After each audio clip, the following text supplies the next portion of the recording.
آج میر صاحب کی چوتھی برسی منائی جا رہی ہے.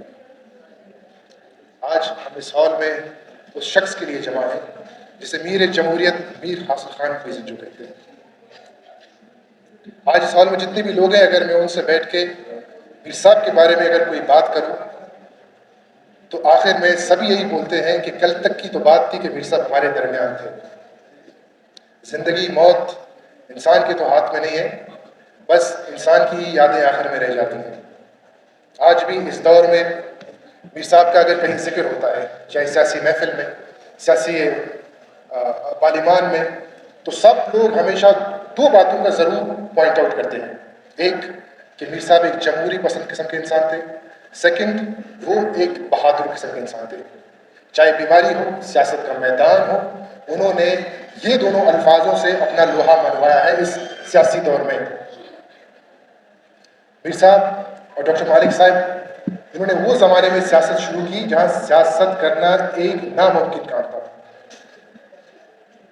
میں سب سلام پیش کرتا ہوں میر صاحب کو، ڈاکٹر مالک صاحب کو، شہید مولانا بخش دشتی کو، ڈاکٹر یاسین کو، کہ ان دور میں جہاں سیاست کا نام لینا دور، انہوں نے اس وقت سیاست شروع کی. ان جیسے لوگ اب یہاں پہ کم ہوتے ہیں. ان قداور شخصیت کی اب سخت ضرورت ہے اس سیاست میں. آج کا جو سیاست ہے جس میں بلوچ اور بلوچستان ایک انتہائی کنفیوژن اسٹیٹ آف مائنڈ میں ہے. 2024 کے الیکشن کے بعد عوام کو پتہ ہی نہیں ہے ابھی تک، وہ اس طرح کنفیوز ہیں کہ بھئی ہم نے جس کو ووٹ دیا ہے وہ تو ہارا ہے، جس کو ہم لوگوں نے ووٹ دیا ہے وہ ہارا ہے. اور اس بات کی ڈاکٹر صاحب گواہ ہیں کہ اس دفعہ نیشنل پارٹی کو جتنی ووٹ نیشنل پارٹی کو اس دفعہ پڑے، اس دفعہ دوسری تیسری جماعت کو نہیں پڑے، لیکن اس کے باوجود ووٹ لینے والا نہیں، پیسے دینے والا جیتا ہے. سیاست کا مقام ہمارا اس قدر اتنا گر گیا ہے کہ اب ہم حیران ہیں کہ کیا کریں. اس وقت ہمیں ان جیسے قداور شخصیت کی سب سے زیادہ ضرورت ہے. ان کی اب انتہائی زیادہ محسوس ہمیں ضرورت ہے. اگر آپ لوگوں نے اس طرح کا الیکشن کروانا ہی تھا تو بھائی کروا لیتے. عوام کو خوار کیا، سرکار کا پیسہ ضائع کیا، سیاسی جماعتوں کو ذلیل کیا، فائدہ کیا؟ آپ ایک چھوٹی سی مثال لے لیں. حاجی عطا محمد بندوسی صاحب بیٹھے ہوئے یہاں پہ. میں دعوے سے کہتا ہوں وہ چند واحد کینڈیڈیٹ میں سے تھے جنہوں نے ایک پولنگ سے اپنے نہیں ہارا. PB 44 کے انہوں نے سارے پولنگ جیتے ہیں. اس کے مد مقابلے میں جو شخص جیتا ہے اسے اگر آپ سریاب کی سڑکوں پہ کھڑا کریں، خدا کی قسم سے کوئی نہیں پہچانے گا. اگر آپ بولیں کہ یہ آپ کا MP ہے، لوگ ہنسیں گے اس کے اوپر.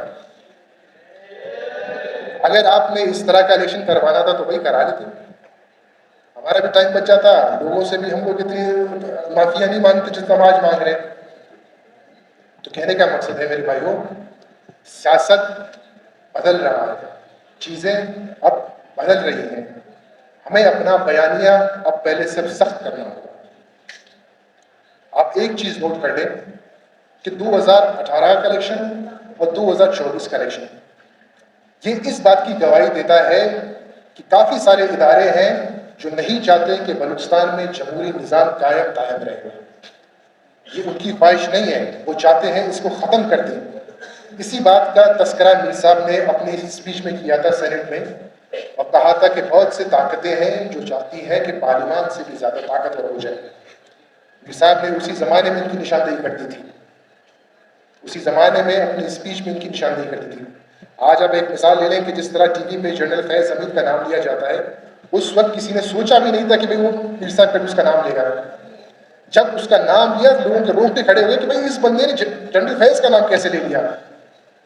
سیاست اسی طرح ہوتی ہے. یہ ڈر، اس طرح کی چیزیں سیاست میں آپ کو کبھی کامیاب ہونے نہیں دیتی ہیں. اگر ہم نے آج کے دور میں اگر سیاست کرنا ہے تو اپنا رویہ، اپنا مزاج، اپنا نظام سخت کرنا ہوگا.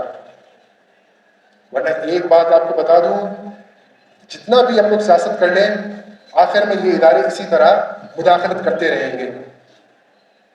اسی طرح یہ لوگ اپنا بازار یا منڈی لگاتے رہیں گے. جو میر صاحب نے ذکر کیا تھا، یہ فارم 47 والے کبھی بھی ہمارا مسئلہ حل نہیں کر سکتے. یہ فارم 47 والے کبھی بلوچستان کا دفاع نہیں کر سکتے.